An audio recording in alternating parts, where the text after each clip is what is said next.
Penjara kan satu tempat yang, apa ya Mary ya, semuanya pembenaran. Semuanya merasa benar. Sementara semuanya kasus. Gitu kan. So it's a very interesting place to learn something gitu. Saya berdoa sama Tuhan. Saya bilang sama Tuhan gini, ya Allah, Engkau beri aku karunia dan popularitas. Tapi kalau popularitas ini jadinya begini, mendingan jangan deh, mendingan kau cabut. Jadi saat saya berangkat memimpin, orang yang mantan istri saya itu belum tahu kalau anaknya meninggal karena dia masih koma. Karena kontraksinya itu 72 jam, 3 hari. Umur saya 63 gitu. Jadi boleh dibilang saya badung 40 tahun, umur saya 63. Kira-kira impas nggak dapat nggak nih gue buat ngimpasin? Kegagalan bukan akhir dari segalanya, kesuksesan juga tidak selalu ada selamanya. Suka duka silih berganti, tapi kemauan dan keyakinan untuk terus melangkah itu yang harus dimiliki. Dan di Zero to Hero hari ini, saya kedatangan sosok yang luar biasa, sosok yang saya kagumi. Siapa lagi kalau bukan Om Faris RM. Assalamualaikum warahmatullahi wabarakatuh.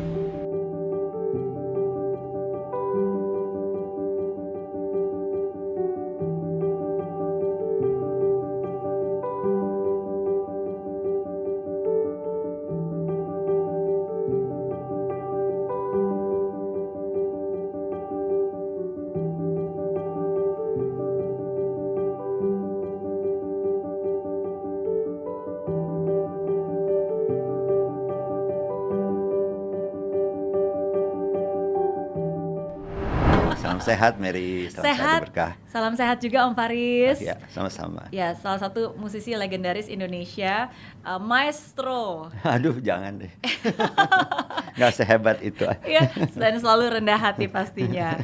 Ya, terima kasih sudah meluangkan waktu untuk datang ke sini, Om Faris. Sama-sama. Saya juga berterima kasih telah diundang ke sini. Iya, saya baru pertama kali ketemu, tapi udah sering lihat di layar kaca karena saya lahir tahun 80-an dan zaman dulu kan masa-masa kecil tahun 80-an, 90 kan cuma ada satu TV ya. Betul. TVRI. Betul. Iya, dan Mama suka nyetel dan saya juga selalu nonton album minggu kita. Ya, dan itu ya pasti didominasi oleh lagu-lagu Indonesia dan of course salah satunya pasti yang sering banyak muncul dan didengar lagunya Om Faris. Alhamdulillah. Ya. Mengawali tahun baru ini dengan ulang tahun. Iya, baru kemarin tanggal 5 Januari saya ulang tahun ke-63. Ulang tahun ke-63. Ya. Oke, happy belated birthday. Terima kasih. Ada satu yang menarik nih, karena di hari ulang tahun itu Om Faris mengopost sebuah postingan dan menuliskan happiness and love till the end. Iya. Apa makna dari postingan itu? Kebetulan saya datang dari keluarga yang penuh kasih. Ya, keluarga yang penuh kasih. Artinya bonding kami apapun yang terjadi, peristiwa apapun yang terjadi itu tidak pernah terjadi pertikaian, ya, tidak pernah terjadi pertikaian atau apapun yang bentuknya yang menyebabkan perpecahan lah gitu. Arti kata artinya dalam pemahaman solidity kekeluargaan gitu. Yeah. Nah itu satu. Yang kedua juga di kalangan pemusik di mana saya berprofesi. Saya juga nggak pernah punya musuh dalam tanda kutip, artinya yang bertikai dengan saya secara apapun gitu ya. Dan semua itu justru melahirkan hidup yang buat saya yaitu tadi happiness and love till the end of time. Jadi artinya kebahagiaan dan cinta selalu menyertai hidup saya dari saya lahir hingga sekarang. Contohnya lagi yang lain. Bahwa saya berprofesi sebagai pemusik itu bukan karena pretensi apa-apa, artinya bukan popularitas, bukan, enggak Mary. Saya dari kecil saya sudah jatuh cinta dengan musik. Ibu saya pianis klasik, yang mana waktu saya masih balita saya ingat beliau selalu memainkan, saya pikir dalam pandangan saya ya, beliau selalu datang ke kayak sebentuk lemari gitu. Tahu-tahu bunyi ting tang ting tung ting tang ting suaranya. Dan indah benar, dan itu benar-benar apa ya, jadi penawar kalau saya rewel, sakit, apapun lah gitu, nangis, nggak mau makan atau apa. Ibu saya tinggal main piano dan selesai. Oke. Umur berapa waktu itu? Masih ingat? Semenjak balita, semenjak 2 balita, tahun, berarti semenjak 4, 3 5 tahun. Sehingga pada saat umur 5 tahun saya paksa ibu saya untuk ngajarin saya piano. Jari belum cukup panjang ya, kaki belum sampai ke tanah, tapi saya akhirnya sama ibu saya diajarin main pakai 1 jari telunjuk lagu-lagu anak-anak zaman dulu, Mary, kayak Bintang Kecil. Oke, tapi pakai ini ya. Naik-naik ke puncak gunung dan itu saya udah bisa hafal. Wow. Udah bisa hafal. Jadi ya itulah gitu ya. Saya merasa bahwa seumur hidup saya merasakan kebahagiaan dan cinta itu sampai hari ini gitu. Dan itu memperkuat saya dalam hidup. Juga mungkin kalau Mary sadar usia saya 63, muka saya belum seperti 63 tahun. Selalu awet muda dan jiwanya udah pasti nggak jiwa 63 nih. Rock and roll, Masih Mary. rock and roll, Mary.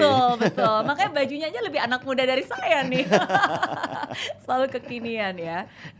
Tapi itulah mungkin satu hal yang saya juga sangat setuju seperti yang Om Faris bilang, bahwa happiness and love till the end. Karena yang namanya bahagia, yang namanya cinta itu bukan berdasarkan keadaan. Ya, tapi berdasarkan keputusan gitu. Mau keadaannya seperti apapun, tapi kalau kita memutuskan untuk tetap bahagia, tetap penuh dengan cinta, kita akan merasakan bahagia dan cinta itu. Betul, setuju. Jadi artinya memang manusia ini kan punya pilihan gitu ya. Jadi makanya kita yang menentukan gitu loh. Kita mau bahagia apa kita mau ini.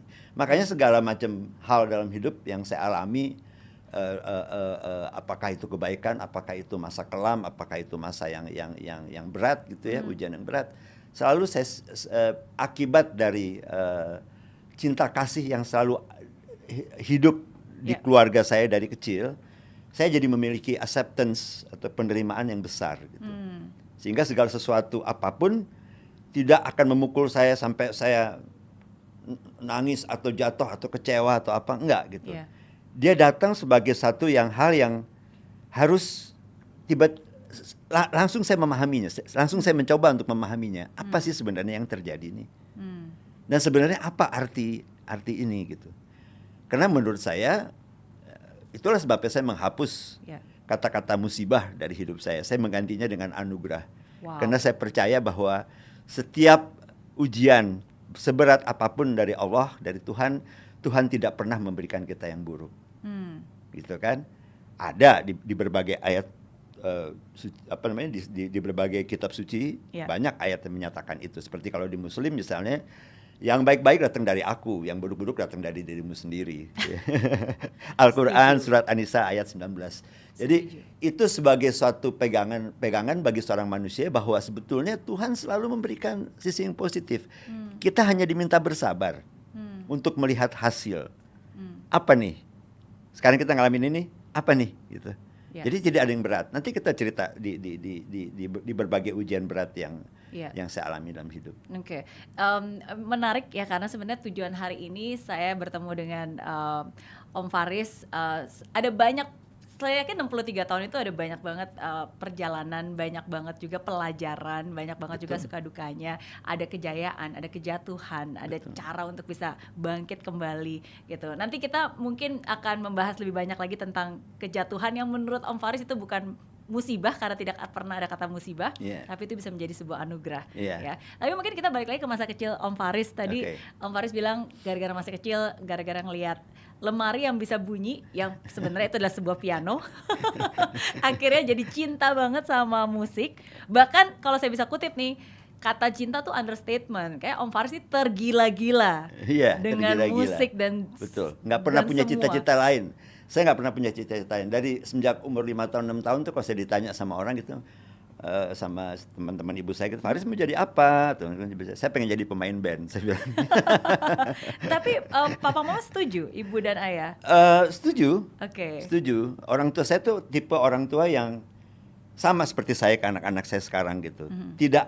Saya nggak, Mary boleh percaya boleh enggak ya. Kepada anak-anak saya nggak pernah ngeluarin kata-kata tidak boleh. Oh, oke. Jadi kalau anak-anak saya tuh nanya ke ibunya gitu, misalnya, Bunda ini boleh ini. Nggak boleh. Apa tuh, kamu tanya ayah lu deh. Nah udah seneng mereka, udah pasti boleh. Saya selalu mengajarkan anak-anak saya dari kecil itu selalu hidup yang mandiri. Oke. Jadi misalnya di rumah kami tidak ada pembantu. Di rumah kami pembantu hanya pagi dan sore. Oke. Sehingga mereka terbiasa misalnya pulang sekolah masukin baju ke mesin cuci gitu ya. Habis makan cuci piring sendiri, sehingga mereka dari kecil hidup mandiri seperti ibu saya mengajarkan kepada saya dulu. Dan saya percaya hal-hal seperti itu membawa pola pikir, referensi yang tetap positif gitu, sehingga ketika kejadian-kejadian yang boleh atau tidak boleh, saya akan mengatakannya boleh asal kalian tahu konsekuensinya. Oke. Gitu. Yeah. Pernah sekali waktu ketika putri kembar saya SMA, mereka diajak sama-sama teman-teman saya SMA untuk merayakan tahun baru di Anyer misalnya ya. Saya bolehin gitu kan. Terus orang tua teman anak saya itu tanya ke saya, "Is, lo bener Is gini." Saya bilang, jawabannya gini, aku kenal anak-anakku. Iya. Jadi kalau aku bilang boleh itu karena aku kenal anak-anakku. Iya. Anda ya aku nggak tahu gitu. Iya. Anda kenal anak-anak Anda nggak gitu. Iya. Mary, waktu zaman saya jaya-jayanya anak-anak masih kecil-kecil, masih bersekolah, ya, masih bersekolah. Nah, alhamdulillah anak-anak saya itu dari kecil selalu juara kelas sampai ketika dia lulus di Turki dapat beasiswa untuk memilih sekolah di Amerika, di Belanda atau di Australia. Yang mereka memilih di Belanda karena kebetulan banyak keluarga dari ibu saya ada di Belanda gitu kan. Dan mereka akhirnya tinggal di Belanda, lulus di Belanda dengan distinction. Wow. Lulus S2-nya juga dengan distinction. Dan fakta membuktikan sampai usia sekarang mereka menjelang 30 tahun umurnya, tapi mereka belum mau kawin dan tergila-gila sama benar-benar workaholic dan feminis karir dan feminis mati gitu. Nah, itu semua bisa terjadi secara simpel aja sebetulnya. Dulu saya ingat zaman saya jaya waktu anak-anak masih sekolah, sulit bagi saya untuk bertemu dengan mereka dalam keseharian. Karena jadwalnya sibuk. Pagi mereka sekolah, saya belum bangun. Saya pulang malam, mereka udah tidur. Yang saya lakukan untuk berkomunikasi apa, Mary? Kebetulan saya lihat di meja makan bertebaran nih PR. Mereka mengerjakan pekerjaan rumah kan. Saya sambil makan, saya pulang malam, saya sambil periksain PR-nya. Wow. Kalau ada yang menurut saya perlu dikoreksi, saya beri catatan. Hanya perhatian kecil seperti itu aja.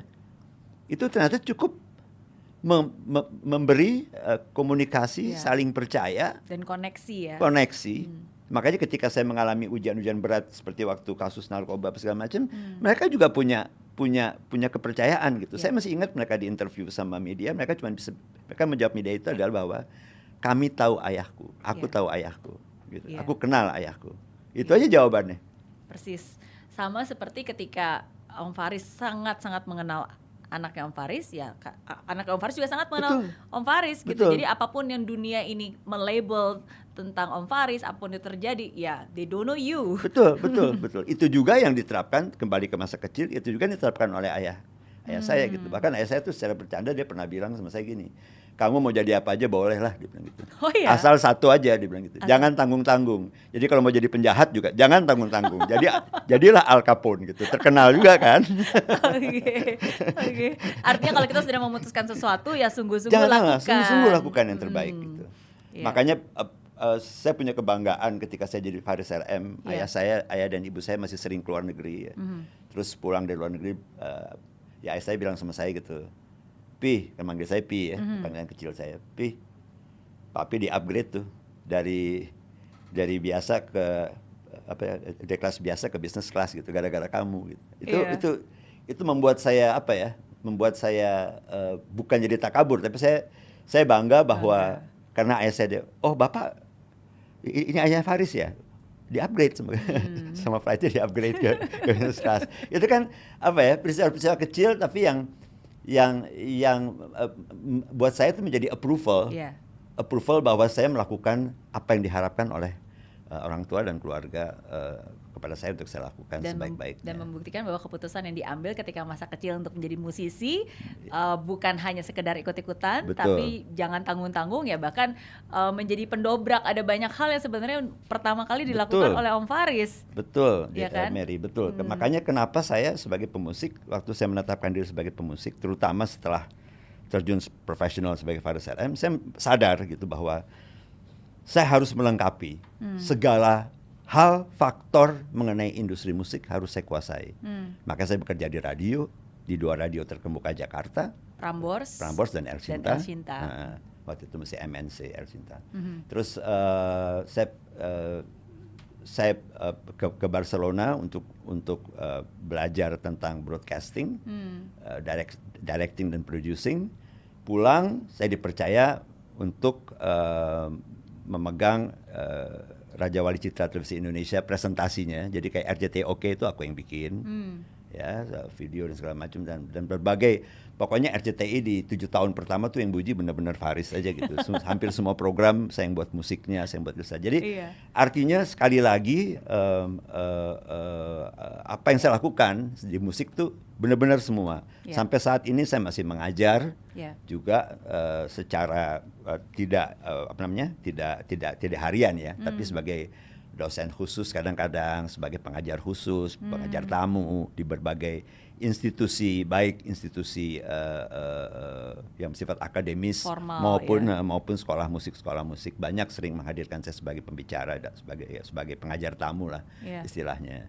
Juga di bidang pertelevisian dan broadcasting saya juga sering diminta. Jadi ya alhamdulillah bahwa ilmu yang saya serap baik secara otodidak maupun secara pendidikan, kayak seperti waktu di Barcelona ikut summer course sebagainya, itu menambah pengetahuan, wawasan yang akhirnya membawa saya menjadi Faris RM yang tetap eksis setelah 47 tahun. 47 tahun berkarya.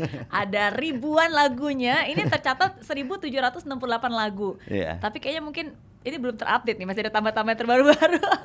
Sebetulnya Mary kalau boleh jujur ya, kalau Mary hitung 1768 atau mungkin sekarang 1771 gitu ya, tiga.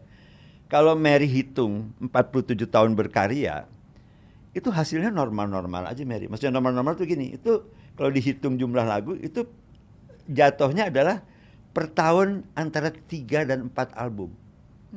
Bukan album saya sendiri, mungkin satu album solo, yang lain yang 3 kerjaan lain. Tapi itu kan wajar kalau kita seorang musisi mengerjakan 4 album setahun, seharusnya gitu kan.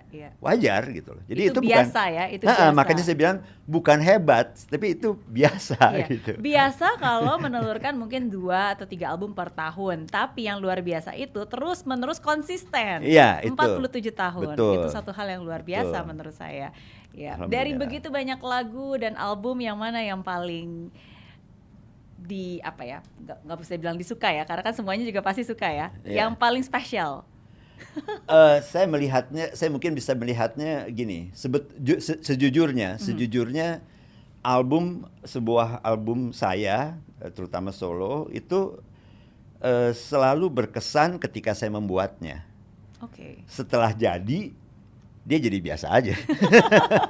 Nah, jadi kalau Mary tanya yang berkesan, mungkin ada 2, ya, mungkin 2. Yang pertama Sakura dan Barcelona, Sakura dan Living in the Western World, di mana lagu Barcelona ada. Tapi kalau secara kebanggaan saya pribadi, saya akan memilih Living in the Western World. Kenapa? Karena Living in the Western World itu inspirasinya murni inspirasi dari Faris.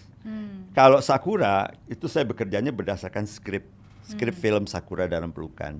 Jadi berbagai topik yang saya tampilkan dalam lagu-lagu yang ada di album Sakura itu sebetulnya adalah topik-topik yang saya capture dari alur skenario ceritanya film Sakura dalam Pelukan.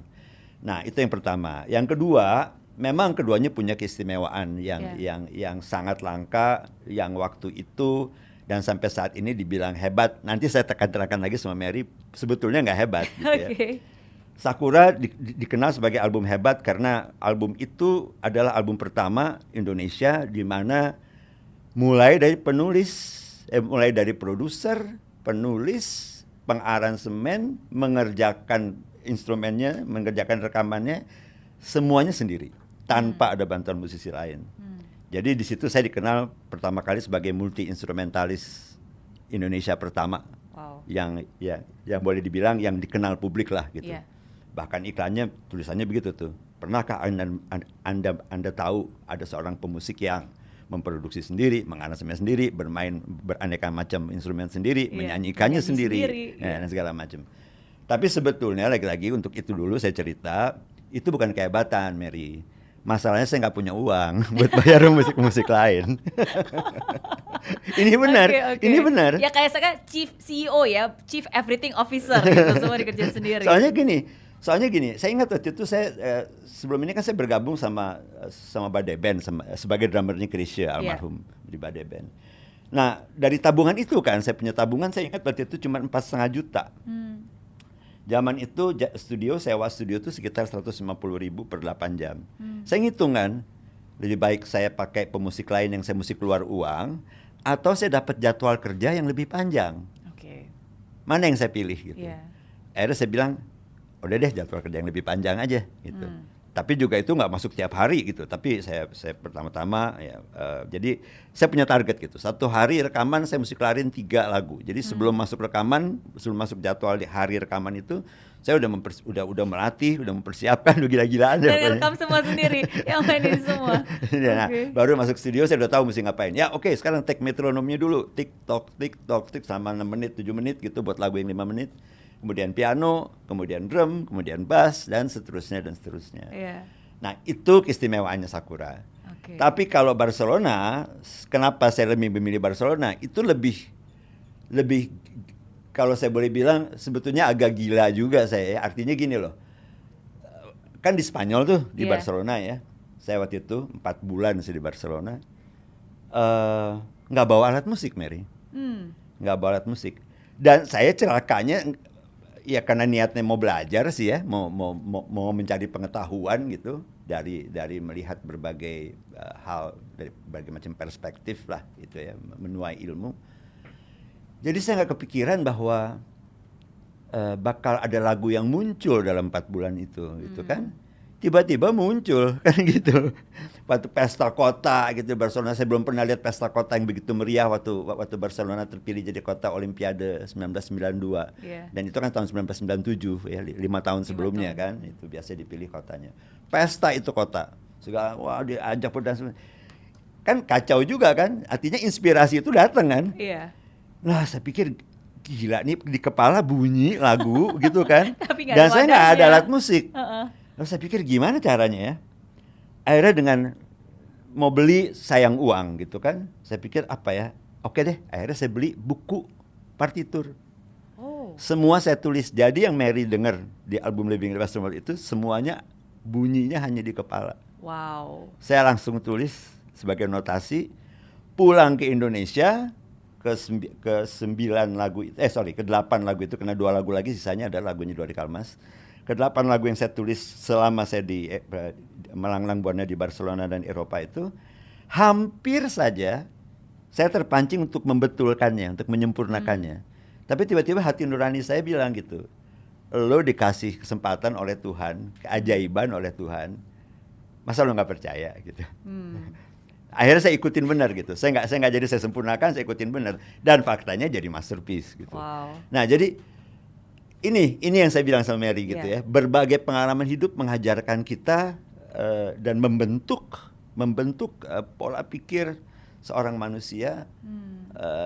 Makanya alhamdulillah masih bisa eksis sampai sekarang gitu ya. Masih tetap frekuensi pentas. Diajak kolaborasi dan segala macam. Jadi kisah kecil saya tuh sebetulnya ya gitu. Umur 5 tahun belajar piano pertama sama ibu saya, kedua main panci, drum dipukul panci jadi drum gitu dipukulin gitu sampai akhirnya ayah saya membelikan saya drum pada saya umur 7 tahun 8 tahun. Dan terus saya mendevelop gitu, belajar main gitar sendiri, otodidak, belajar segala macam sendiri. Sampai akhirnya setelah semakin dewasa, semakin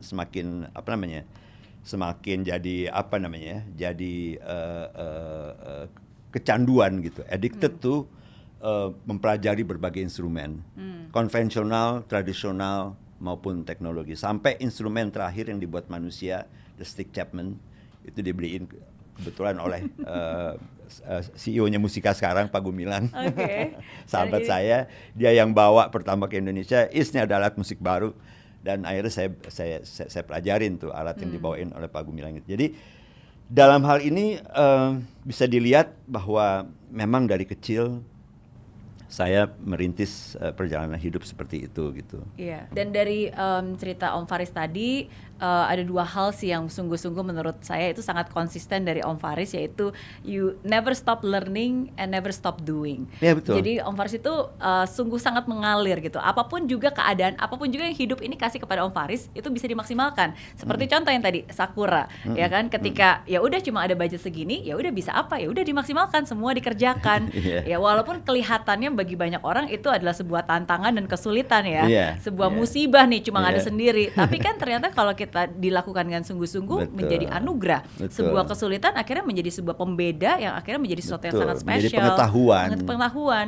Begitu juga dengan Barcelona yang tadi Om Faris cerita, ya kan. Jadi untuk banyak orang ketika dia dapat inspirasi tapi nggak ada alat musiknya, mungkin dia punya banyak alasan, udah nanti aja deh, udah nggak usah deh, ya kan. Tapi kan Om Faris nggak membiarkan alasan menghentikan Om Faris untuk berkarya. Betul. Dengan peristiwa itu, makanya saya bilang, yang tadinya kesulitan, akhirnya jadi pengetahuan yang diberitahukan oleh Tuhan kepada saya, lo bisa. Gitu. Betul. Kamu bisa begini. Iya. Just keep doing. Terus percaya aja. Percaya aja gitu. Percaya aja pada apa yang kamu lakukan. Dan itu benar sekali. Dan akhirnya dua lagu itu, Sakura dan Barcelona, menjadi dua lagu yang harus dimainkan setiap kali konser, karena kalau enggak ditimpukin katanya. Benar ya Faris ya? Benar. Selalu pokoknya harus ada dua lagu itu. Harus ada dua lagu itu. Gitu lagu boleh ya, lucu-lucuannya sih saya bilang kutukan, tapi sebenarnya itu lagu anugerah ya. Itu karunia yang terbesar gitu. Saya nggak pernah kebayang saya bisa menyekolahkan anak, bisa membesarkan anak-anak saya jadi orang lah ya gitu, jadi manusia yang sukses pada karirnya masing-masing, hanya dengan 2-10 lagu utama karya Faris gitu. Itulah sebabnya kenapa saya tuang juga dalam sebuah buku yang judulnya Rekayasa Fiksi, bagaimana Faris menulis lagu. Gitu. Dan saya dengar versi ulang, kan lagu Sakura banyak sekali juga kan dinyanyikan ulang. Dan itu apa ya, menurut saya itu salah satu lagu yang ada jiwanya. Dalam arti padahal kan itu udah berapa, 30 tahun yang lalu, ya nggak sih? 40. 40 tahun yang lalu. 1980. Gitu, tapi kan nadanya tuh nyantol gitu kan. Alhamdulillah. Ya. Wah, aduh, saya gemeteran nih nyanyiin lagunya di depan. Waktu saya nyanyi Mary baru lahir. Oh iya, baru lahir. Tapi itu kan nempel, maksudnya walaupun mungkin dengarnya di radio. Itulah ya, gitu. kan? Itu yang makanya saya bilang itulah dia ya, wujud ya, bukti ya, bahwa manusia harus percaya. Logikanya pahala itu lebih banyak daripada dosa. Pahala lebih banyak daripada dosa. Nah, karena kenapa? Lihatlah kayak lagu Sakura gitu ya. Membahagiakan orang, menyenangkan orang lain terus menerus selama 40 tahun. Iya kan? Bahkan Mary yang baru lahir bisa menikmati lagu itu, bisa. Itu kan pahala. Iya kan? Bahkan makanya saya bilang ketika saya diwawancara BBC November 2019 mengenai Faris, adalah salah satu artis Asia yang kembali menuai populer melalui penjualan vinyl, vinyl yang belakangan hari ini kembali populer gitu. Itu saya kaget, betul-betul saya kaget. Baru saya tahu bahwa vinyl saya ketika saya ke Eropa 2019 juga, saya lihat di toko vinyl ada gitu vinyl saya gitu di situ. Itu saya benar-benar berkaca-kaca loh. Artinya dalam arti kata 40 tahun. Saya baru bisa menemukan approval dari karunia Tuhan kepada saya melalui musik. Inilah yang lo selama ini carikan, seolah-olah Tuhan ngomong sama saya gitu ya, bahwa bayangin gitu, ada toko vinyl, saya main masuk aja gitu, saya cari di F, ada gitu kan. Itu kan sesimpel kejadian itu, tapi kan artinya kan besar sekali buat saya gitu kan. di Praha, di Florence, di Amsterdam. Gila gitu, maksudnya ada nih ternyata gitu loh. It's a legacy. It's a legacy gitu kan, makanya saya bilang, nah akhirnya saya jadi berpikir gitu bahwa logikanya pahala tuh pasti lebih banyak daripada dosa. Jadi manusia seharusnya sadar akan hal itu gitu. Betul. Makanya saya bilang, mengapa saya hapuskan kata musibah dan saya lebih mempercayai kata anugerah gitu. Pahala selalu lebih banyak daripada dosa.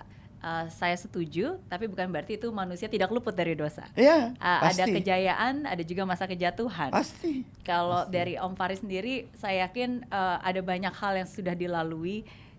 Yang mana nih yang paling berat buat Om Faris? Berat, aduh banyak ya. Banyak sekali masalah berat ya. Tapi yang alhamdulillah ya, alhamdulillah, maka seperti saya bilang tadi, kenapa saya selalu bilang ini sebagai anugerah. Karena masalah-masalah berat yang saya alami, baik itu masalah berat yang sifatnya berat dalam arti kata di ranah peristiwa yang baik, dan ada juga kejadian-kejadian berat di ranah yang negatif. Ya, saya punya banyak pengalaman hidup yang boleh dibilang dalam tanda kutip Tuhan menguji. Ya, menguji saya itu banyak sekali. Mungkin saya akan ngambil yang paling saya rasakan waktu itu, menggoyahkan, nyaris menggoyahkan saya gitu ya. Yang pertama-tama adalah kehilangan anak pertama. Kehilangan anak pertama saat lahir karena paru-parunya nggak ngembang. Cuma 15 detik kali ya, 15 detik. Dan saya lihat di depan mata saya bayi, berbentuk bayi, hilang, gitu, diambil oleh Tuhan. Gitu ya. Yang lebih gilanya lagi, Mary, itu terjadi 1 hari sebelum saya harus memimpin tur 7 bintang dan Super Digi, tur 16 kota selama 2 bulan lamanya, tidak pulang ke Jakarta. Itu terjadi. Jadi saat saya berangkat memimpin, Oneng, istri saya, Oneng mantan istri saya itu belum tahu kalau anaknya meninggal karena dia masih koma. Karena kontraksinya itu 72 jam, 3 hari dia kontraksi sampai akhirnya di sesar, tarik keluar. Nah, ada Lavina Pandewinata yang waktu itu bilang sama saya, lu mesti berangkat karena lu leader. Oke. Gua akan nyusul, gua akan nemenin Oneng sampai Oneng sadar dan menyampaikan berita ini. Tapi lu mesti berangkat. Mary bisa bayangin nggak, tur 16 kota, di depan publik saya harus senyum-senyum, balik ke kamar. 16 kota. 2 bulan kemudian saya baru ketemu sama istri saya, sama mantan saya, sama Oneng. Saya baru ketemu sama Oneng di Bali, waktu kita tur penutupan di Bali. Bisa dibayangkan, waktu itu belum zaman handphone yang bisa seperti sekarang kan, belum zaman itu, belum zaman itu gitu kan. Jadi artinya masih komunikasi masih sulit. Dan sebagai leader, saya tetap harus press conference di setiap kota. Saya harus memberi motivasi kepada 7 legenda musik Indonesia, Trie Utami, Ati Sibi, Malida, Dedi Dukun, Mus Mujiono, teman-teman saya 7 bintang gitu kan. Ya, saya harus memberi motivasi kepada mereka di saat saya, bayangin tuh. Nah, tapi lagi-lagi gitu, karena makasih bilang, karena kebetulan saya datang dari keluarga yang penuh kasih sayang dan acceptance saya tinggi, saya tidak semata-mata melihat itu sebagai ini. Saya mengambil hikmah dan pelajarannya. Tapi saya nyaris ateis, Mary. Terus terang saya nyaris ateis. Karena ketika saya memakamkan anak saya kata-kata yang saya sampaikan kepada Tuhan waktu itu saat itu gini. Ya Allah, aku hadapkan wajah almarhum putra pertamaku ini ke hadirat-Mu.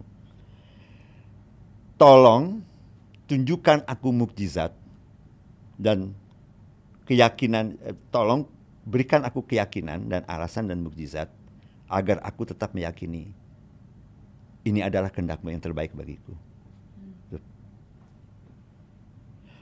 2 tahun kemudian dokter bilang, udah aman, rahim, Oneng boleh coba hamil lagi.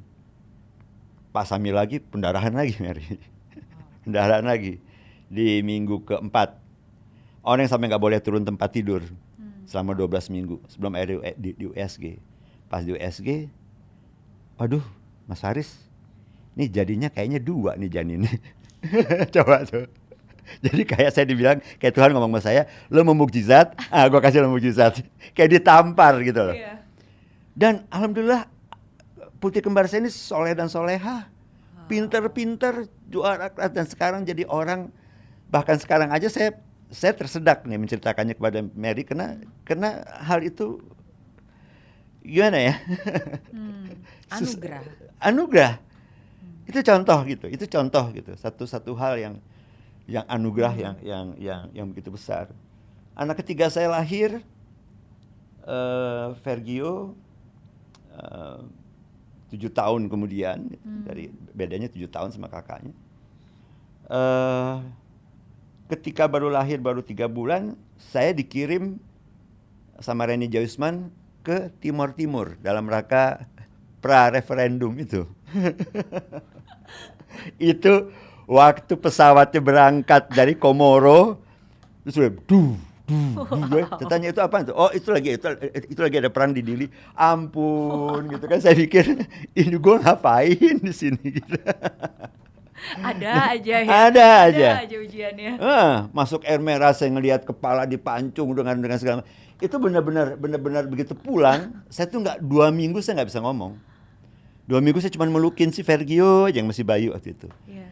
2 tuh pelajaran hidup yang besar gitu. Yang kemudian yang boleh saya hitung besar itu adalah yang semua publik tahu, yaitu ketika saya terjerat kasus narkoba 3 kali, banyak kayak 1 kali. Di Cipinang, 2 kali di Cipinang, 3 kali saya merasakan rehabilitasi yang saya rasakan sangat berbeda sekali, dan program yang bagus sekali dari pemerintah gitu. Tapi sekali lagi saya bilang, beruntung saya di berbagai peristiwa itu peristiwa yang tidak berimbas ke orang lain ya. Itu artinya kesalahan untuk diri saya sendiri gitu. Ya kan? Nah, itu cobaan itu berat. Tapi lagi-lagi saya lalui dengan lapang dada, dengan keyakinan Tuhan selalu bersama saya, dan saya nggak kenapa-kenapa. Saya nggak berdarah-darah juga. Saya disayang oleh warga binaan gitu. Bahkan yang kedua itu saya jadi warga binaan terbaik. 17 Agustus gitu. Warga binaan terbaik Haris RM. Selalu melihat hal yang baik walaupun di situasi yang mungkin tidak baik. Ya. Nah, waktu yang peristiwa ketiga, Mary, saya direhabilitasi di Lido pertama 3 bulan, terus saya dipindah ke RSKO karena untuk sidangnya. Pada akhirnya saya diputuskan 1 tahun, tapi saya dibebaskan 9 bulan dengan masa percobaan 3 bulan. Tapi yang terberat lagi ketika direhabilitasi itulah, ya, ketika saya di RSKO jadi bulan ke-5, saya menerima surat saya diceraikan oleh Oneng. Itu hal yang apa ya? Tapi saya ketika itu kebetulan posisi saya karena dilihat selama rehabilitasi saya nggak pernah ada membuat kesalahan atau teguran atau apapun. Saya sampai di hierarki kepengurusan, saya sampai menjabat posisi tertinggi yaitu RCO, Residence Coordinator di rumah adiksi Halmahera di RSKO Jakarta Timur. Nah, tiba-tiba konselor saya manggil saya, bro, tolong tahan diri ya, kita terima surat nih, baca deh gitu. Setelah saya diceraikan, langsung saya telepon anak-anak saya, dan anak-anak saya bilang sama saya, nggak apa-apa ya, terima aja, karena ayah dan bunda tuh udah toksik, gitu. Udah toksik. Jadi artinya ayah akan jadi korban bunda, bunda juga jadi akan korban ayah. Gitu. So atas usulan anak-anak, saya tekan kepercayaan. Dan saya share ke residence di RSKO saat itu, karena kan kalau rehabilitasi kan kita nggak boleh ketemu orang luar kan. Yeah. Jadi ya saya share. Kemana lagi saya mesti lepas perasaan dan tekanan ini, kalau nggak saya bisa depres. Dan saya share sebagai RCO, kebetulan sebagai hierarki tertinggi, jadi saya share kita selalu ada kelompok sharing setiap hari, pagi dan malam. Saya cuma mengamat. Tapi ketika udah nggak ada yang sharing, saya bilang boleh saya sharing. Sebagai RCO pun saya tidak lepas dari problem-problem yang menjadi tantangan hidup. Gitu. Nah, saya ceritain. Gitu. Nah, tapi sekali lagi, ketika kita percaya dan berserah diri, nggak sampai 2 tahun kemudian, sekarang baru terlihat gitu, bahwa kehendak Allah itu terbaik bagi saya. Saya belum pernah sesolid sekarang, dekat dengan anak-anak, harian, setiap hari selalu komunikasi, gitu kan. Saya punya orang-orang yang mencintai saya sekarang, pendamping saya sekarang, Permata, yang juga mengelola manajemen Faris, adalah orang yang sangat pengertian, dan sangat ini, kami dekat, hubungan kami dekat, dan dia juga mensupport selama ini. Jadi artinya orang tua saya pun gitu, ibu saya alhamdulillah masih sehat di usia 95 tahun, dan beliau pun juga bilang yang udah gitu. Yang penting ambil hikmah dan hidayah dari setiap cobaan dan ujian hidup, dan kamu pasti akan menemukan titik terangnya gitu, tujuannya. Kadang-kadang kita seringkali berburuk sangka gitu ya kepada kehendak Tuhan. Padahal maksudnya kalau kita mau bersabar, kita cuma diminta bersabar kok. Sabar deh, nanti juga lo tahu gitu loh. Akhirnya tahu gitu. Oh iya ya gitu loh. Jadi alhamdulillah sampai saat ini ya saya masih itu tadi gitu. Makanya kalau Mary lihat di di profile picture saya di WA tuh tulisannya love, devotion, and surrender. Love, devotion, and surrender. Oke. Berserah. Gitu. Dan memang seringkali ketika seseorang memutuskan untuk berpisah, itu seringkali ya untuk kebaikan keduanya. Betul. Ya kan? Karena kan daripada dipaksakan saling menyakiti, ya lebih baik mungkin menjaga jarak, tapi dua-duanya menjadi manusia yang lebih baik lagi, dan outputnya pun juga jadi lebih Karena baik. kita nggak ada lagi satu tuntutan keterikatan. Yang itu menjadi, ternyata setelah 32 tahun menikah pun saya merasa bahwa betul anak-anak bisa melihatnya itu sebagai toksik gitu. Udah buruk nih, ikatan ini udah buruk nih. Mendingan dilepas sehingga tidak ada lagi ikatan itu malah membuka tanggung jawab yang lebih terbuka. Ngomong apa adanya, berbicara apa adanya. Kita nggak ada sungkan-sungkanan lagi, kita nggak ada kewajiban-kewajiban lagi gitu ya. Tapi faktanya anak-anak justru mencapai prestasi terbaik mereka di bidang mereka masing-masing, di pekerjaan mereka masing-masing. Salah satu kunci yang tadi Om Faris bilang adalah menerima. Jadi acceptance, yaitu sebuah kata yang seringkali diungkapkan dalam perbincangan kita sekarang dari tadi gitu. Dan sangat bersyukur bahwa sebenarnya di tengah keluarga Om Faris banyak semua keluarga menerima, anak menerima, orang-orang yang kenal dengan Om Faris menerima gitu. Tapi yang paling penting yang mungkin agak sulit untuk banyak orang adalah bagaimana dia bisa menerima diri sendiri atas segala macam kesalahan dan kejatuhan. Dan itu menurut saya tidak mudah. Kalau saya pernah mendengar sebuah kalimat Om Faris sempat bilang gitu bahwa Om Faris hidup 14 tahun dalam jeratan morfin dan heroin dan kokain dan 40 tahun gitu. 40 tahun hidup dengan dunia seperti itu. Untuk banyak orang seringkali baru sebentar jatuh kesalahan aja mereka sudah berpikir that's it, udah nggak ada harapan. Sulit untuk mereka bisa menerima. Dan bagaimana cara Om Faris bisa menerima diri Om Faris sendiri? Di kalangan teman-teman, Mary, kalau nanti Mary sempat mungkin menginterview teman-teman musisi lain, salah satu hal yang dikenal di lingkungan kami bahwa Faris orang yang cerdas. Kalau saya boleh menjawab pertanyaan Mary tadi, sebetulnya jawabannya simpel aja, cerdas lah jadi orang gitu. Contoh misalnya saya betul 40 tahun terjerat dalam narkoba, dan yang paling berat adalah 14 tahun ketika saya mengkonsumsi heroin dan kokain berbarengan. Itu yang paling berat. Tapi saya cerdas. Yang pertama adalah saya selalu percaya bahwa sebuah karya atau di saat bekerja itu baru bisa menghasilkan satu karya yang bagus ketika otak kita bekerja tanpa dicemari apa-apa. 100% clear. baru lo bisa bekerja. Karena faktanya Tuhan menghadirkan otak kita enggak. Jadi janganlah pakai narkotika buat bekerja. Banyak pemusik bilang misalnya, oh itu membantu saya berkarya, bohong. Dapat inspirasi gitu katanya. Bohong. Oke. Bohong. Karena narkotika tidak bisa berbuat itu gitu. Yang bisa berbuat itu kita gitu. Jadi artinya kecerdasan itu harus ada. Makanya saya nggak pernah itu. Saya terbalik. Pola pikir saya sebagai pengguna ketika saya direhabilitasi itu ditemukan asesmen yang ini jarang nih konteks seorang pengguna narkoba seperti Mas Faris, Dr. Herni, psikiater yang membimbing rehabilitasi saya, itu menyampaikan hal itu kepada saya sampai saat ini. Karena dia lihat polanya ini terbalik. Misalnya, kenapa saya nggak mau pakai dalam bekerja? Mengapa saya nggak pernah snuffing kokain dulu gitu sebelum presentasi misalnya gitu ya. Saya kerja buat RCTI, saya kerja buat pertelevisian, saya kerja buat periklanan, saya kerja buat real estate, saya kerja buat banyak corporate yang mempergunakan jasa saya mengajar. Saya nggak pernah pakai begituan untuk hal itu. Saya selalu memakainya di saat relax, di saat tidak ada apa-apa. Kenapa? Karena saya sadar bahwa reputasi adalah segalanya. Yeah. Kalau reputasi saya hancur, pekerjaan saya hancur. Pekerjaan saya hancur, saya nggak punya penghasilan. Saya nggak punya penghasilan, saya nggak bisa beli barang itu.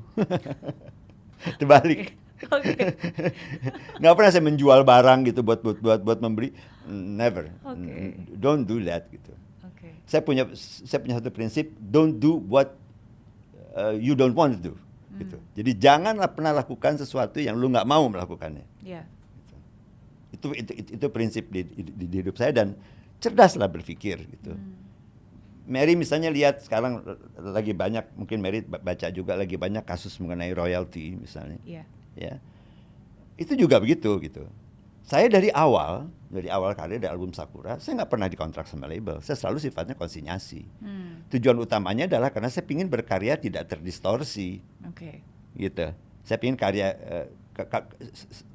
kalau saya dibilang di mana saya mencari uang, ya saat bikin iklan, saat bikin corporate team, atau saat saya mengajar, atau saya ilustrasi film, itu boleh saya mencari uang. Tapi ketika melahirkan karya-karya untuk solo album saya nggak mau dicemari oleh, wah gue mesti kelarin rekaman ini karena gue perlu uangnya. Nggak. Okay. Jadi saya konsinyasi. Diproduksi dulu, baru itu cuma channel distribusi aja. Iya, bekerja sama pada pihak yang mau. Yeah. Dan itu tidak mudah. Ketika Sakura pertama itu perlu 2 tahun mencari mitra yang akhirnya mau gitu, mau menerima. Karena sifatnya yang tata cara dagangnya yang konsinyasi itu. Dan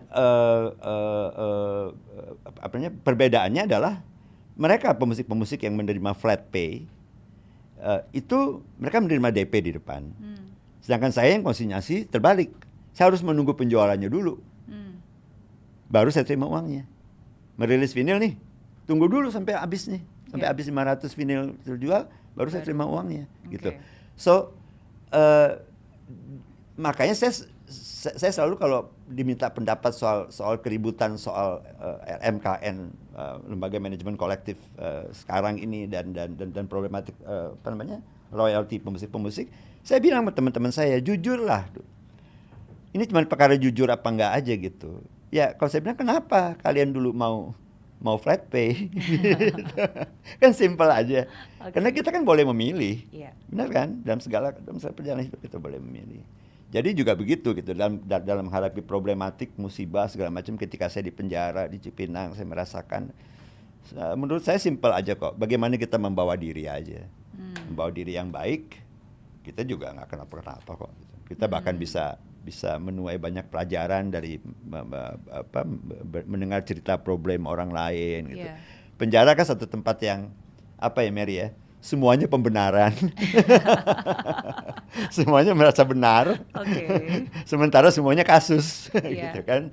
So it's a very interesting place to learn something gitu. Betul.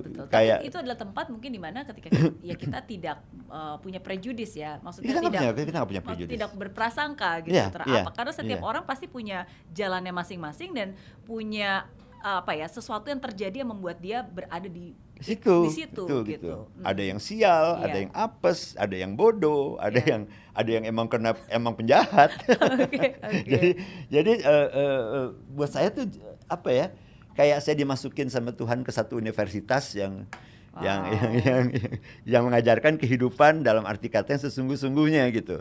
Bagaimana kita mesti hidup di dalam penjara gitu, yang kita nggak bisa apa-apa gitu dalam itu. Dan penjara itu kan keramaian dalam kesunyian ya. Ramainya minta ampun, tapi sebenarnya hati kita sunyi. Gitu.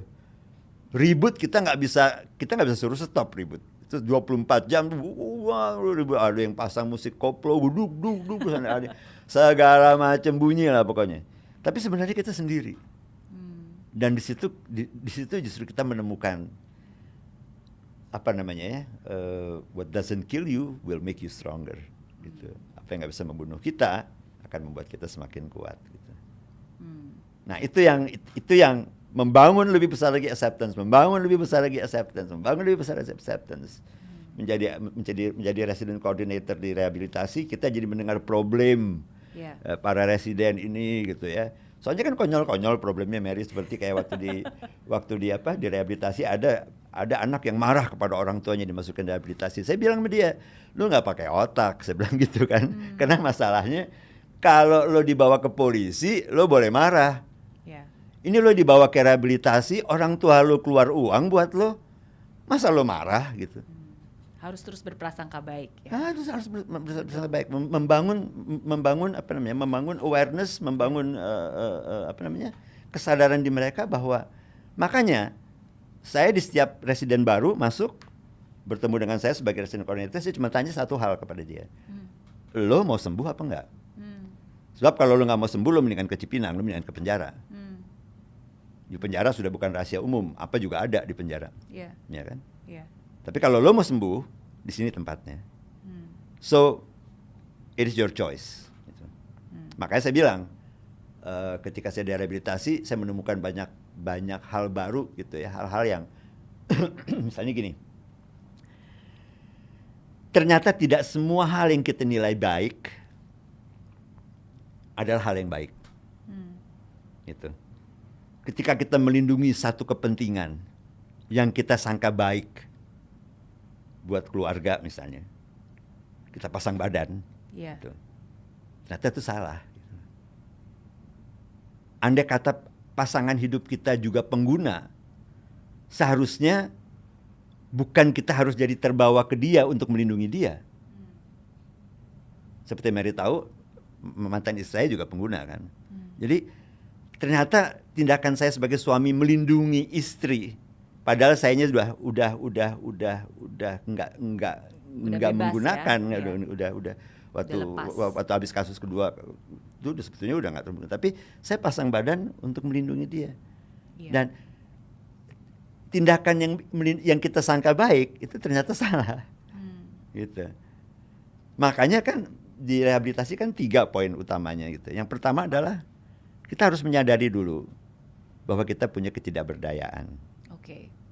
So itu pertama, kita mesti tahu dulu kita punya weakness. Yang kedua, mengakui dulu bahwa kita punya ketidakberdayaan. Kedua, tapi kita harus punya keyakinan bahwa ada kekuatan, apa aja boleh diumpamakan di kekuatan itu. Ada yang boleh mengumpamakannya sebagai Tuhan, ada yang boleh mengumpamakannya sebagai support keluarga, ada yang pendek kata boleh apa aja. Bahwa ada kekuatan yang bisa memperbaiki ketidakberdayaan kita ini. Dan ketiga, berserah diri kepada Tuhan gitu. Makanya serenity prayer itu sangat amat penting gitu ya, bahwa Tuhan berikanlah saya kebijaksanaan untuk dapat menerima hal-hal yang tidak dapat kami rubah, tapi berikan saya keberanian untuk merubah hal-hal yang dapat kami rubah, dan berikan saya kebijaksanaan untuk memahami dua perbedaan itu. Itu kan dalam banget. Itu sangat dalam sekali gitu. Betul. Karena terus terang kita sebagai manusia dari kecil kita hidup dengan berbagai referensi di otak kita. Kita nggak sadar otak kita ini udah mulai ngawur nih. Yang mana yang benar yang kita benerin, yang mana yang salah. Saking banyaknya referensi gitu. Saking banyaknya hal yang kita tabrak, zaman saya jadi pengguna, saya nggak bisa melihat bodohnya jam 2:30 pagi bahan habis terus kita tetap nyari gitu.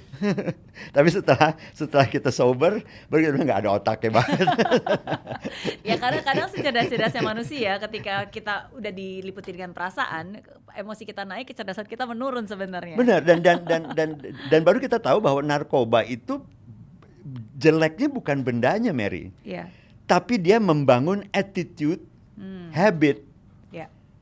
Kalau pas kita putus barang harus ada. Jam 3 pagi, ya subuh cari. Jam 1:30 pagi cari gitu. Nah, bukan soal itu, tapi itu membangun habit, attitude kita bahwa apa yang gue mau harus ada. Nah, itu yang jelek. Betul. Dan makanya di dalam rehabilitasi sebenarnya yang diobati dikembaliin lagi ya, ke kita ke otak dasar manusia yang waktu kita baru lahir gitu. Betul. Yang diobati bukan hanya fisiknya, zatnya, tapi mindset, pola pikir. Fisik sih detoksifikasi seminggu 10 hari juga selesai. Iya. Tapi justru pembenaran, sifat-sifat pembenaran, ya, memaksakan kehendak, emosi, temperamen, tidak jernih berpikir, tidak mau mendengar kata orang, itu yang buruk sebetulnya. Nah, alhamdulillahnya karena saya kebetulan dalam pekerjaan saya nggak pernah, artinya selama hidup saya selalu baik saat waktu saya jadi pengguna maupun tidak, saya selalu sadar akan tanggung jawab. Hal itu tidak begitu parah untuk menyembuhkannya gitu, untuk mengalihkannya, karena asesmen saya mengatakan bahwa Mas Faris oke nih sebetulnya gitu. Dia kesalahan-kesalahan dia lebih kesalahan-kesalahan yang seperti saya bilang tadi gitu. Hal-hal yang saya pikir benar gitu loh, tapi salah. Untungnya itu terkotakkan ya. Jadi maksudnya itu tidak merugikan orang lain. Gitu. Jadi masalahnya ke diri saya sendiri gitu. Betul. Iya, dan itu yang sangat penting sih menurut saya. Itulah hal-hal berat yang terjadi, tapi yang saya nilai malah anugerah ya, karena saya terus terang jadi manusia yang amat sangat berubah setelah saya lepas rehabilitasi. Sebelum saya rehabilitasi, saya masih banyak tuh, misalnya saya meeting sama Mary, terus Mary mengusulkan pilihan A, terus saya bilang Mary enggak, B, gue nggak mau tau, pokoknya B gitu. Mungkin yang banyak orang takutkan itu adalah mereka merasa bahwa kalau itu sudah terjadi, kesalahan itu terjadi, mereka jadi nggak punya masa depan. Jadi mereka memutuskan harapan. Saya pikir ya udah, ini saya nggak akan mungkin nih bisa seperti dulu lagi. Kalau saya udah keluar pun, ya orang juga mana mungkin bisa kasih saya kesempatan. Kalau tadi Om Faris menyebutkan tentang reputasi, gitu kan, harus dijaga. Tapi kan tidak bisa dipungkiri bahwa kejadian ini pun, apakah itu mengganggu reputasi dan kesempatan-kesempatan ke depannya? Mary. Tidak ada nabi dan rasul Tuhan yang hidupnya enak. Semuanya susah. Ada yang menghadapi istrinya yang lesbian, ya kan? Ada yang menghadapi mesti ngogorok anaknya, gitu. Ada yang kalau Isa Al-Masih Yesus tidak disalib, maka tidak akan ada Nasrani di dunia ini. Gitu loh. Berbagai Nabi Yusuf dikurung, di penjara, nggak ada yang enak gitu. Jadi kalau kita selama hidup mendapat banyak masalah, Mary, seharusnya kita sadar bahwa bersyukurlah engkau disayang Tuhan. Karena Tuhan nggak capek-capeknya gitu ngebenahin kita gitu. Dari berbagai cara, dari keluarga dulu waktu masih kecil, di penjara pernah, nggak capek-capeknya dia ngajarin. Kita harus bersyukur bahwa kita disayang Tuhan gitu loh. Jadi makanya itu nggak mengecilkan, nggak membuat saya down, nggak membuat saya apa. Saya percaya karena, Mary, hal-hal yang saya pernah nih lagi tur berantai gitu ya. Terakhir penutupnya kota di Bandung. Ya. Mau main jam 8:30 malam, pagi harinya suara saya hilang, Mary. Ngomong tuh yang nggak keluar suaranya. Sampai 7:30 malam, 8:30 mau main nih, itu masih itu teman-teman saya udah nggak ada yang bisa ngomong, segrup antologi itu udah nggak ada yang bisa ngomong, diam semuanya gitu. Tapi saya yakin, saya cuma bilang sama Tuhan, ya Allah, Engkau mengkaruniakan musik menjadi sesuatu kekuatan yang hebat di sepanjang hidupku. Aku nggak bakal percaya engkau akan merenggutnya dengan begini sederhana. Ya Allah, izinkan aku berpentas dan aku berpentas bersamamu. Cuman itu yang aku bilang. Wow. Aku baca doa, Bismillahirrahmanirrahim. Asyhadu an la ilaha illallah wa asyhadu anna Rasulullah. Allahumma shalli wa sallim ala sayyidina Muhammad wa ala sayyidina Muhammad sallallahu alaihi wasallam. Ya Allah, subuhun kudusun wa bunasun malaikati wa ruh. La ilaha illallah Maliku hakul mubin. Udah, saya naik ke atas mikrofon. Assalamualaikum warahmatullahi wabarakatuh. Nyanyi deh. Wow. Kelar show 2 jam hilang lagi suaranya. Jadi sekali Tuhan lagi ada di dalam itu ya. Jadi sekali lagi itulah gitu.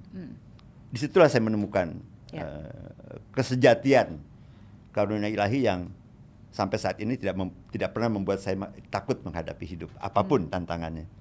Dan saya yakin manusia sepanjang hidupnya sampai akhir hayatnya akan terus belajar, akan terus mendapatkan pelajaran dan akan terus diberi pelajaran dan ujian, dan tinggal kita menyikapinya aja. Alhamdulillah. Amin. Sampai hari ini saya masih tetap hidup dengan penuh cinta di sekeliling saya dari orang-orang yang mencintai saya, orang-orang terdekat dengan saya saat ini, keluarga saya, anak-anak saya, orang tua saya yang alhamdulillah mami masih hidup dan masih sehat gitu ya. Jadi artinya ikatan bonding cinta dalam kehidupan saya itu masih seperti saya bilang tadi gitu. Happiness and love till the end of time gitu. Insya Allah Tuhan akan menuntun saya sampai ke situ. Amin. Amin. Ya Rabbal Alamin. Dan ini menjadi bukti nyata, living example, living proof gitu bahwa apapun yang terjadi, setiap orang masih tetap punya kesempatan, masih punya masa depan. Jadi apapun juga yang pernah Anda lakukan, atau mungkin sekarang kamu dalam suatu keadaan yang mungkin kelihatannya nggak mungkin ada jalan keluarnya, nggak mungkin ada masa depan. No, you're wrong. Selalu masih ada kesempatan, selalu masih ada masa depan. Dan itulah yang dibuktikan oleh seorang Faris RM yang sampai hari ini masih bisa terus berkarya, terus berkolaborasi, lintas zaman. Iya. Dan kalau tadi kita berbicara tentang lagu Sakura, ya sekarang akhirnya dibikin dalam bentuk vinyl ya. Bahkan ada 2 yang dibikin dalam bentuk vinyl. Sakura dan Do Not Erase. 2 album yang kami berencana mengedarkan 5 album sebetulnya. Kerjasama saya dengan publisher saya Reentry Incorporated dengan Musika. Kami merencanakan mengedarkan 5 album masterpiece Faris dulu yang akan edar, yaitu Sakura dan Do Not Erase sudah edar. Terus kemudian di depan ada Peristiwa 781, ada Living in the Western World, dan ada Fashion Nova. Kelima album itu yang saya rasa yang kami sepakat untuk memilih diedarkan dulu secara vinyl, insya Allah international market supaya bisa dinikmati di seluruh dunia. Iya, dan sudah bukan hanya dinikmati ya, tapi sudah diakui, dan again seperti alhamdulillah is a good surprise kan untuk bisa melihat itu. Iya, insya Allah sih yang saya bersyukur tuh ya tadi seperti Mary bilang ya, masih banyak diajak kolaborasi oleh milenial. Bahwa banyak milenial sekarang terinspirasi oleh Faris, itu juga satu hal yang membuat saya bersyukur. Bukan karena saya merasa bahwa gue senior, gue menginspirasi, bukan. Tapi kolaborasi di dalam pandangan saya adalah merupakan jalan yang mudah ya untuk memperpanjang eksistensi. Karena dengan kolaborasi, ingat, bukan hanya junior belajar dari senior, tapi senior juga belajar dari junior gitu. Saya jadi tahu bagaimana sifat pasar milenial sekarang ini justru dari para milenial ini gitu. Mereka dapat ilmu dari saya dapat ilmu dari mereka. Itu sisi positifnya. Ya, memiliki kerendahan hati walaupun sudah senior tapi tetap mau berbagi ya, dan juga berkolaborasi. Itu manfaat hidup kan, Mary. Manfaat hidup. Ngomong sama Mary gini aja dapat kok manfaatnya. Saya yang banyak belajar dari Om Faris.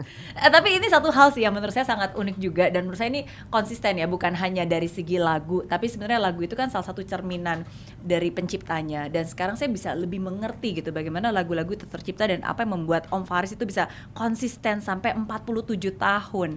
Karena you have the core, karena intinya gitu, karena ada soulnya, dan Om Faris itu sangat jujur terhadap terhadap apa yang dirasakan, dan itu selaras mindset, feeling, experience, dari nasihat ibu, dari orang tua, dari lingkungan di mana itu dibesarkan, dan karena keselarasan itulah akhirnya konsisten gitu dimanapun juga. Yang paling berat itu sebetulnya kan yang paling banyak ini ya.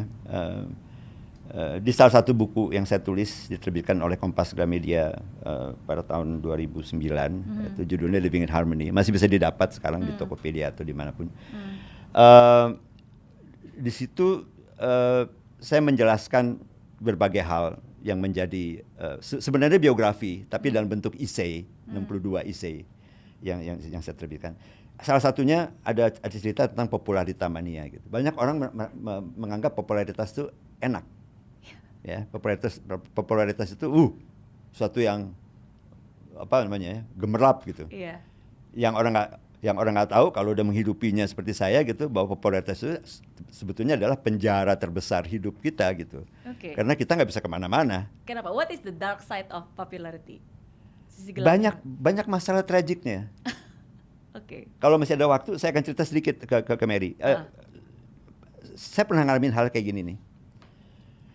Dulu waktu saya masih di album Sakura, kalau nggak salah di album Bagong Perak zaman itu, saya mesti ke Medan perform, nggak jadi, dipostpone, bukan nggak jadi loh ya, dipostpone seminggu. Di Medan saya punya fans, namanya Muni. Sekarang dia udah kawin di Australia dan udah ujian besar. Waktu itu dia masih SMP. Diledek sama teman-temannya gitu, Faris nggak jadi datang, Faris nggak jadi datang gitu. Mau bunuh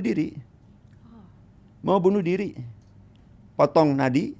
17 jam koma. Ibunya telepon saya, waktu itu belum ada handphone kan. Telepon saya ke rumah, subuh-subuh, nangis-nangis, Ibu Singgih namanya. Dia bilang, anak saya begini. Oke, Bu Singgih, saya ke sana. Saya tutup telepon, saya tunggu waktu ayah dan ibu saya sholat subuh, saya juga sholat subuh dulu. Terus saya bilang sama ibu saya, ada problem gimana? Ibu saya bilang, berangkat dengan cinta, berangkat dengan niat yang baik. Saya berangkat ke Medan. Masuk di Medan, saya nggak ke hotel kemana, saya langsung ke rumah sakit. Masuk di ruangan rumah sakit, nangis semua keluarganya kan. Si Muni koma. Saya ngomong sama dokter bilang 17 jam koma, kita nggak yakin punya harapan. Akhirnya saya bilang sama orang tuanya, udah Bu Singgih sekeluarga pulang deh, karena udah 17 jam nunggu nggak pulanglah istirahat, saya di sini. Begitu dia pulang, saya duduk di sebelahnya si Muni, baru saya mikir, gue ngapain di sini? Lagi-lagi sama kayak waktu peristiwa Komoro itu waktu di Timur. Saya pegang tangannya, saya berdoa sama Tuhan. Saya bilang sama Tuhan gini, ya Allah, Engkau beri aku karunia dan popularitas. Tapi kalau popularitas ini jadinya begini, mendingan jangan deh, mendingan kau cabut popularitas aku. Aku nggak pingin popularitas aku membuat seseorang kehilangan nyawa karena aku. Pegang doa. Apa aja saya baca, Mary, doa apa aja yang saya ingat saya baca. Tiba-tiba berasa gerak tangan ini, cek gitu kan. Saya pikir halusinasi saya aja nih, gitu kan. Saya diam lagi, saya berdoa lagi.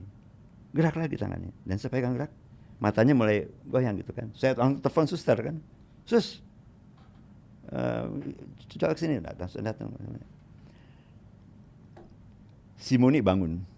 Sekarang gini, Mary. Si Muni mau bunuh diri, hampir mati karena Farisnya nggak jadi datang ke Medan. Iya. Dia nggak bisa nonton Faris. Iya.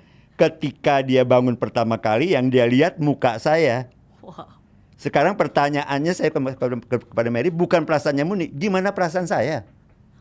Bisa nggak Mary bayangin perasaan saya? Saya tuh sampai nggak punya kata-kata, saya cuma ngomong gini, Muni, ya Allah Muni, sebenarnya kalau mau ketemu saya nggak usah pakai bunuh diri segala. Wow. Tragic kan? Yeah. Popularity dari sisi yang tragic. Yeah. Yeah. Itu tragic. Nah, orang nggak pernah tahu gitu bahwa popularitas bisa begitu. Gitu. Makanya buat saya jangan bangga sama popularitas. You have to be careful. You have to be clever gitu, be smart gitu dalam menghadapi popularity. Karena popularity itu seperti John Lennon bilang gitu, popularitas itu sebetulnya negatif maupun buruk bagus gitu. Karena lu mesti diomongin orang gitu. Kalau lu nggak diomongin orang baru problem.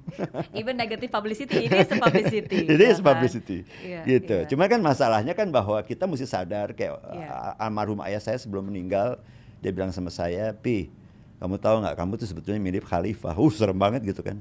Saya bilang sama ayah saya, "Kenapa?" "Ya kamu jadi panutan orang. Sadarlah itu gitu. Kamu jadi panutan orang." So that's why saya nggak mau terjebak dengan popularitas misalnya keluar harus berdandan. Oh enggak gitu. Sekarang saya kalau keluar ke mall, kebetulan apartemen saya di sebelah Bintaro Plaza, saya ke Bintaro Plaza hari Minggu pagi gitu bicara pendek. Mas Faris belum mandi? Oh nggak apa-apa, belum mandi hari Minggu, lo gila aja mandi pagi-pagi. Okay. So make it easy gitu. Yeah. Simplify your life, be happy. Happiness will be always with you every day, every time, every second bahkan. So enjoy, jangan tekan diri gitu, enjoy aja. Yeah.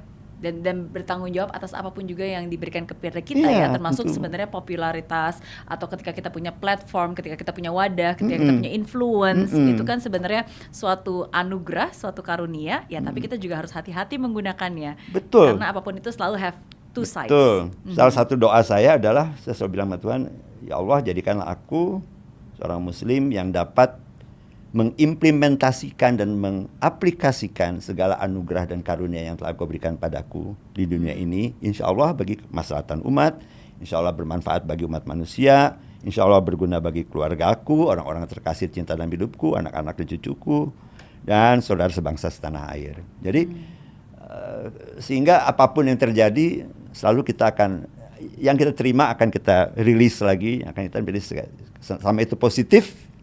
Ya, yang kita terima positif, kita tangkapi secara positif, dia akan terilis lagi sebagai sesuatu yang positif. Itu aja. Ada banyak hal yang sudah dicapai dan diraih oleh Om Faris. Berarti apa nih ke depannya yang masih ingin dicapai lagi? Oh, kalau soal keinginan masih banyak lah ya. Artinya saya masih banyak hal-hal dalam bermusik aja gitu ya. Saya masih merasa bahwa saya masih bisa berbuat banyak gitu. Tapi sekali lagi saya bilang bahwa saya tidak pernah memaksa inspirasi gitu ya. Ya banyak orang bilang sama saya gitu, gimana sih cara lu menulis lagu gitu. Kalau Mary baca buku saya yang rekayasa fiksi bagaimana Faris menulis lagu, diterbitkan Republika tahun 2009 itu di situ saya menjelaskan gitu, saya nggak pernah menulis lagu, lagunya datang sendiri. Ya benar dong, benar dong Mary, benar nggak? Iya sih. Benar kan? Tapi kayak nggak pernah datang ke saya ya, salah alamat terus. Datang gitu kan? Itu. Oh oke, baru saya. Tapi saya nggak pernah misalnya duduk di piano terus bikin lagu, nggak pernah. Tunggu aja, ntar juga datang sendiri gitu. Ketika datang, nah itu yang kita mesti tangkap, kita mesti ini. Kadang-kadang datang utuh selagu dalam waktu 1 jam, kadang-kadang sepotong-sepotong, belum tematiknya, belum apanya gitu. Iya. Tapi di semua lagunya Om Faris itu selalu ada banyak yang ada kata cita, harapan, dan memang selalu nuansanya nuansa positif ya. Berarti ya memang selalu seperti karena itu. Buat saya selalu kalau membuat lagu tuh pesannya harus baik. Kalau kita mengkritik pun, seperti ada salah satu lagu saya, Balada Potret Bangsa, saya bukan tipe pemusik yang mengkritik dengan ngomel-ngomel aja gitu. Tapi saya selalu saya selalu harus menyatakan problem solving. Jadi artinya kita sadarkan nih, saudara-saudaraku, kita punya problem ini nih. How to solve that? Gitu. Bagaimana kita mencari jalan keluar? Bagaimana kita memperbaiki? Bagaimana kita menjadikan problem itu justru bisa menjadi manfaat pelajaran yang kita ambil, dan bagaimana kita bisa merubahnya, berperan untuk bisa berubahnya gitu. Oke. Pertanyaan terakhir buat Om Faris, buat apa pesan yang Om Faris bisa sampaikan kepada orang-orang yang mungkin pada saat ini sedang mengalami kejatuhan dalam hidupnya atau mungkin ujian dalam hidupnya? Seperti saya bilang tadi gitu ya. Yang pertama, jangan pernah takut kalau kita mengalami hal-hal seperti cobaan hidup atau ujian berat apapun bentuknya gitu. Karena dia datang membawa manfaat gitu. keburukan datang bersama kebaikan. Jadi artinya kalau kita mengalami keburukan, percayalah bahwa kalau kita nggak salah, kalau kita nggak pernah salah, bagaimana kita mau tahu yang benar? Yeah. Intinya gitu. Jadi yang pertama, kalau kita lagi mengalami kejatuhan, yang pertama sekali yang kita mesti tetapkan dulu di diri kita adalah mengapa kita mengalami ini gitu. Apa ya sebabnya kita ngalamin ini gitu. Setelah kita menemukan intinya, oh itu gitu. Semakin kita mau memahami, bukan dengan frontal menolak atau bukan dengan pasrah dipukul jatuh, ya kita mencoba memahami, kita akan tetap standing, kita akan tetap berdiri, kita akan bisa tetap berdiri dan kita mempunyai kita diberi akal kok oleh Allah, oleh Tuhan gitu kan. Akal itu kan yang membuat manusia menjadi makhluk ciptaan Tuhan yang berbeda. Malaikat hanya yang baik. Sebaliknya di iblis hanya yang jahat. Yeah. Tapi manusia dia punya pilihan, gitu kan? Mau kemana gitu? Setiap peristiwa yang setiap tarikan nafas dalam hidup kita, setiap peristiwa yang kita alamin itu selalu dua sisi mata pedang, dua sisi. Dan itu kita tinggal pilih aja, lu mau kemana gitu. Nah, ketika kita misalnya salah pilih, ya jangan anggap itu kerugian, anggap itu keuntungan. Dengan lu salah pilih, lu jadi tahu pilihan yang benar seharusnya gimana kan. Jadi sebenarnya kalau aku bilang kejatuhan atau apapun lah ya, masalah kerugian apapun, itu cara Tuhan menunjukkan bahwa Dia masih memperhatikan kita, masih sayang sama kita. Jadi artinya cuman tinggal kesabaran dan keberanian aja dari kita untuk senantiasa terus berani dan feel free, itu yang paling penting. Ringankan hidup gitu.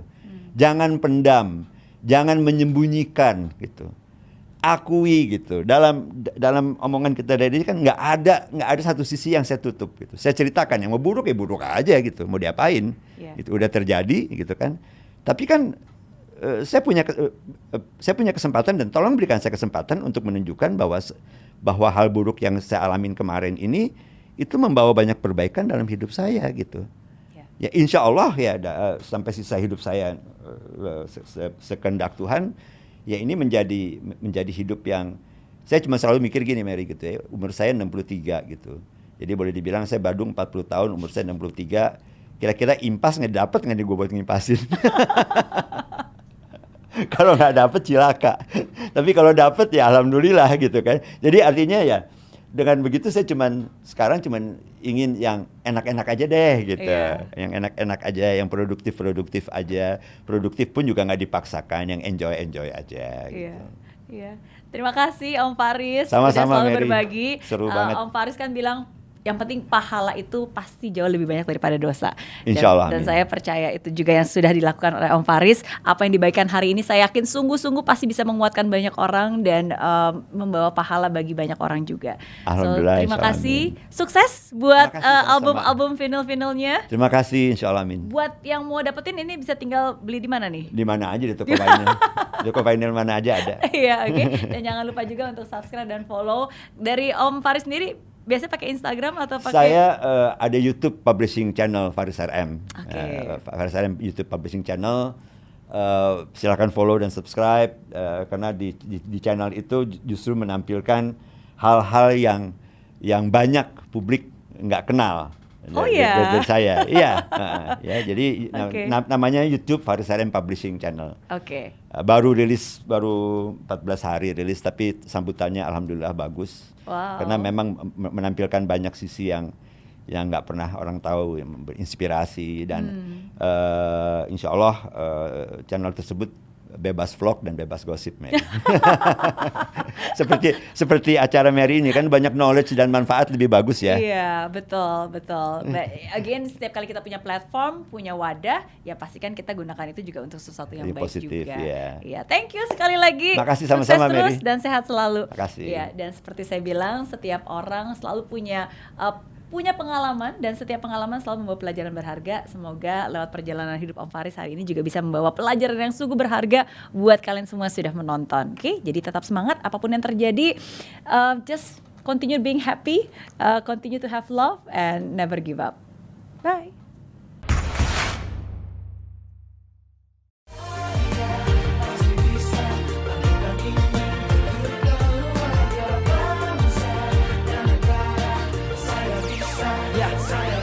Laksana bumi tanpa hujan, hidup tanpa tujuan, kering dan mati tanpa hijaunya tumbuhan. Demikian kalau mimpi tak kunjung terjadi.